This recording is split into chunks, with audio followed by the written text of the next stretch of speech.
అశోక్, నువ్వు వచ్చి ఎంతసేపు అయింది? హాయ్ కవిత, నేను వచ్చి చాలాసేపు అయింది. అశోక్, అయితే నిన్ను చాలా వెయిట్ చేయించినట్టున్నాను. లేదు కవిత, నేనే నిన్ను చూడాలని కాస్త ముందుగా వచ్చేసా. అశోక్, జాబ్లో జాయిన్ అయ్యావు కదా, ఇంతకు నీ ఉద్యోగం ఎలా ఉంది అశోక్? కవిత, నా భరతమాత రుణం తీర్చుకునే అవకాశం వచ్చినందుకు చాలా ఆనందంగా ఉంది. అశోక్, హంతకులు వేటాడడానికి నువ్వు ఒక వజ్రాయుధం కావాలి. అంతేకాకుండా నీలాంటి డైనమిక్ అండ్ డైమండ్ ఆఫీసర్ ఈ ప్రభుత్వానికి ఎంతో మంచి చేయాలని కోరుకుంటున్నాను.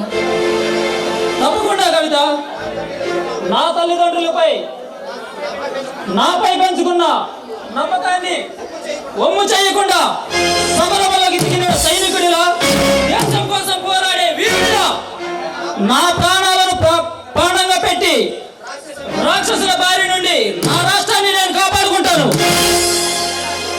అది సరే కానీ అశోక్, ఇంతకు నువ్వు ఒక అమ్మాయిని మనస్ఫూర్తిగా ప్రేమించానని చెప్పావు. ఇంతకు ఆమెకి నీ ప్రేమ విషయం చెప్పావా? లేదు కవిత, చెప్పాలని మనసులో ఉంది కానీ చెప్పలేకపోయా. ఏమనుకుంటుందా అని భయంగా ఉంది. అంటే నీ ప్రేమ విషయం ఆమెకి చెప్పలేదన్నమాట.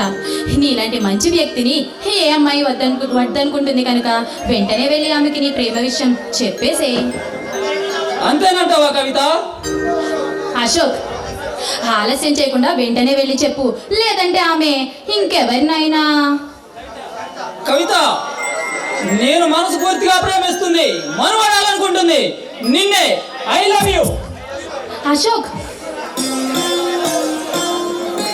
నీ ప్రేమని నేను వదులుకుంటే నేను చాలా చాలా దురదృష్టవంతురాలిని. నేను కూడా నిన్ను మనస్ఫూర్తిగా ప్రేమిస్తున్నాను అశోక్. I love you.